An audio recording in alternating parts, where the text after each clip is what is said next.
እኛ ሙስሊሞች የምናምነው እንደ ሰው ልጅ የምናደርጋቸው ምርጫዎች በሙሉ ያለምንም ተጽዕኖ በራሳችን ፍላጎት የምናደርጋቸው ናቸው። በተለይ ከድነት ጋር ተያያዥ የሆኑት ማለትም ወደ ገነት ወይም ወደ እሳት የሚያስገቡኝን ውሳኔዎች የምወስነው እኔው ራሴው ነኝ። በእርግጥ በተመሳሳይ ሰዓት ከአላህ ሉዓላዊነት ስልጣንና ፍቃድ ውጪ የሚሆን ምንም ነገርም የለም። ግን ዋናው ነጥብ ይሄ አይደለም። ዋናው ነገር መጀመሪያ ሃይማኖቱ እውነት መሆኑን ማረጋገጡ ላይ ነው። እኔ በኮምፓቲቢሊዝም የማምነው ሃይማኖቱ እውነት መሆኑን ስለማውቅና ፈጣሪ መኖሩን ስለምረዳ ብቻ ነው። ለአንተ ግን ይሄ እንደ ተረት ሊሆንብህ ይችላል። ከዛ በፊት ቻናሉን ሰብስክራይብ በማድረግ ትልቅ ድጋፋችሁን ማሳየት ትችላላችሁ። ከተቻለ እስከ ረመዳን 1000 ቤተሰብ መግባት አለብን። ባረከላሁ ፊኩም።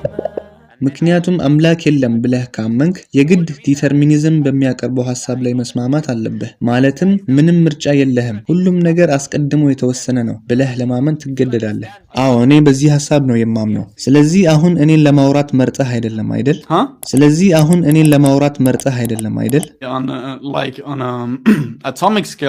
ስለዚህ ለምንድን ነው ሰዎችን በመድፈር በስርቆትና በግድያ ወንጀል የምንቀጣው? ፈልገው እኮ አይደለም ያደረጉት። አዎ ሰዎች ቅጣት ይገባቸዋል ብዬ አላስብም። ስለዚህ እነዛን ሰዎች መሸለም ነው ያለብን አይደለም። ምክንያቱም ሰውን በቅጣት ከመበቀል ውጪ ሌላ ነገር አለ።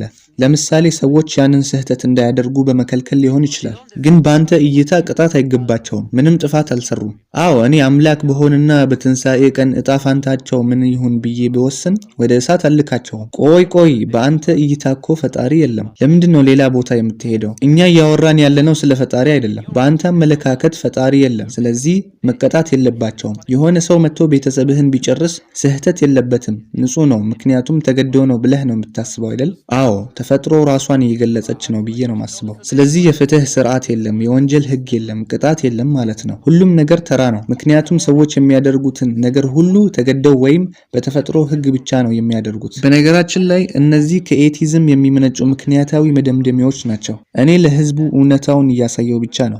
አይደለም። አንድ ምሳሌ ልስጥህና ምናልባት ሀሳብ ይገባህ እንደሆነ እንይ። ለምሳሌ አንድ ጅል የሆነ የሚያደርገውን ነገር ምንም የማይገባው ምንም አይነት የሞራል ስሜት ያሌለው ሻርክ አለ እንበል። የባለፈው ምሳሌ ግራ እግር ያሌለው ሜሲ ነበረ። አሁን ደግሞ ጅል ሻርክ ነው። ሱብሃንክ። ሻርኩ ጥፋተኛ እንዳልሆነ አውቃለሁ፣ ግን ቤተሰቦቼን ሊበላ ካሰበ ቤተሰቦቼን ለማዳን ስል እገድለዋለሁ። ለምን? ምክንያቱም ለቤተሰቦቼ ትልቅ ዋጋ ስለምሰጥ ነው። በተመሳሳይ ሁኔታ ዓለም በቅድመ ውሳኔ የምትመራ ስለሆነች ማንኛውም ሰው ለሚያደርገው ነገር ጥፋተኛ አይደለም ብዬ ባምን እንኳን ጉዳቱን ለማስቆም የሆነ ነገር ማድረግ አለብን እላለሁ። ካስተዋልከው ይቀጡ ወይም አይቀጡ የሚለው ሐሳብ ላይ አይደለንም። አንተ እያልክ ያለኸው እኮ ቅጣት አይገባቸውም ነው። ያ ሰው ክፉ ግለሰብ ነው የሚለውን ልስማማ እችላለሁ። አንተ እኮ በግል ስነ ምግባር ነው የምታምነው። ክፉ ወይም ጥሩ ማለት አትችልም። ክፉ በአንተ እይታ ብቻ ነው፣ በሌላው ጥሩ ሊሆን ይችላል። አዎ በእኔ እይታ ክፉ ነው፣ ስለዚህ ፍጹም አይደለም። በአንተ አመለካከት በፍጹማዊነት ደረጃ ገዳይ መሆን ጥፋት አይደለም።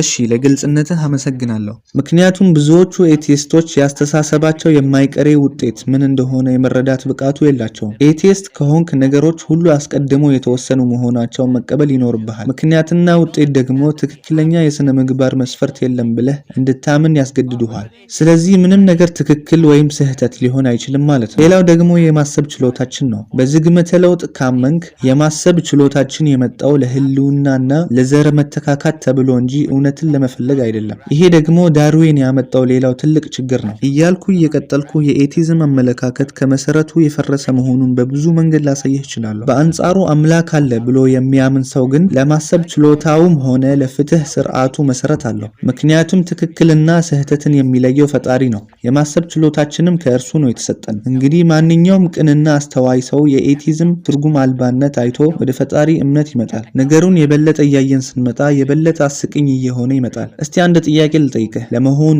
ዓለም በእርግጥ አለች? እንደ አንድ ኤቲስት ማለት የምችለው ይህንን ነው። እኔ እዚህ መሆኔ ራሱ እርግጠኛ አይደለህም። ከእንደዚህ አይነት ሰው ጋር ቁጭ ብዬ ማውራቴ የሚደንቅ ነገር ነው። ነገሩ ከዚህም በላይ ሊሄድ ይችላል። ነገሩ አንድ ሰው ጊዜ ሊሰጠው የማይገባው የሆነ ነገር ነው። አንተም ብትሆን በዛ ጉዳይ ላይ መልስ የሚኖርህ አይመስለኝም። እኔ በራሴ ተመክሮ በመተማመን መኖሬን አምናለሁ። ስላለኝ ህልውና እርግጠኛ ነኝ። ለምሳሌ ፊት ለፊቴ ጠረጴዛ መኖሩን በተመክሮዬ ያውቀዋለሁ። በዚህም ሙሉ በሙሉ እተማመናለሁ። ያየሁትና የቀመስኩት ነገር ላይ ሙሉ እርግጠኛነት አለኝ። በአንተ እይታ ግን ያየኸውና የተሰማህ ነገር ወደ ፍጹም እርግጠኛነት ሊመራህ አይችልም። እኔ በእኔ አመለካከት በምሰማቸውና በሚያጋጥሙኝ ነገሮች ላይ ጽኑ መተማመን አለኝ። አንተ ግን በሚያጋጥምህ ነገሮች ላይ እንዲህ አይነት እርግጠኛነት ሊኖርህ አይችልም። ስለዚህ ልትሳሳት ትችል ሳለ ነገር ግን 100% እርግጠኛ መሆን መረጥክ። በምንም ልሳሳት አልችልም፣ ምክንያቱም ያጋጠሙኝ ነገሮች ሁሉ እውነት ናቸው። ሁል ጊዜም ቢሆን ያው ናቸው፣ ተለዋዋጭ አይደሉም። ስለዚህ በእነሱ ላይ ጥርጣሬ ሊኖረኝ የሚችልበት ምንም ምክንያት የለም። ያንተ ችግር ግን ሁሉንም ነገር ከማመንህ በፊት መጠራጠር አለብኝ ብለህ ማሰብህ ነው። እርግጥ የሆኑ ነገሮች ለማመን ምክንያት አይፈልጉም፣ እነሱን ለመጠራጠር ነው ምክንያት የሚያስፈልጋቸው። እኔ እውነታን በየቀኑ እየኖርኩት ነው፣ ሁሌም አንድ አይነት ነው። ታዲያ ለምን እጠራጠራለሁ? የምልህ ገብቶሃል አይደል? አንድ ሰው ይህ እውነት አይደለም ብሎ እርግጠኛ የሚያደርግ ማስረጃ እስካላመጣ ድረስ እኔ ባለሁበት እርግጠኛነት እቀጥላለሁ። የአንተ ችግር ሁሉንም ነገር የመጠራጠር ፍልስፍና ነው። በነገራችን ላይ ከዚህ በፊት ቁርአን አንብበህ ታውቃለህ? የተወሰነ ሰምቻለሁ ግን አላነበብኩም። ለምን ቁርአንን ማንበብ አትጀምርም ታዲያ? እባክህ ደባሪ ነገር ነው። ይሄ ትውልድ መቼስ ማንበብ አይወድም። ከመጽሐፍ የራቀ ትውልድ ላይ ነን። ከቻልክ ስለ ቁርአን ተአምራት፣ የኢስላም ማስረጃዎችና የመሳሰሉት ቪዲዮዎችን ተመልከት። እንደሱ አይነት ብዙ አይቻለሁ ግን ምንም የሚያሳምን ነገር አላየሁም። አዎ ምክንያቱም መጀመሪያ ላይ እንደነገርኩህ ለማመን የምታስቀምጠው መስፈርት ስላሌለህ ነው። ስለዚህ መመክርህ ቁርአን እንድታነብ ነው። አላህ ቀጥተኛውን መንገድ እንዲመራህና ኤቲዝም ምን ያህል ውድቅ እንደሆነ እንዲያሳየህ ጠይቀዋለሁ። الملك القدوس السلام المؤمن المهيمن العزيز الجبار المتكبر سبحان الله عما يشركون.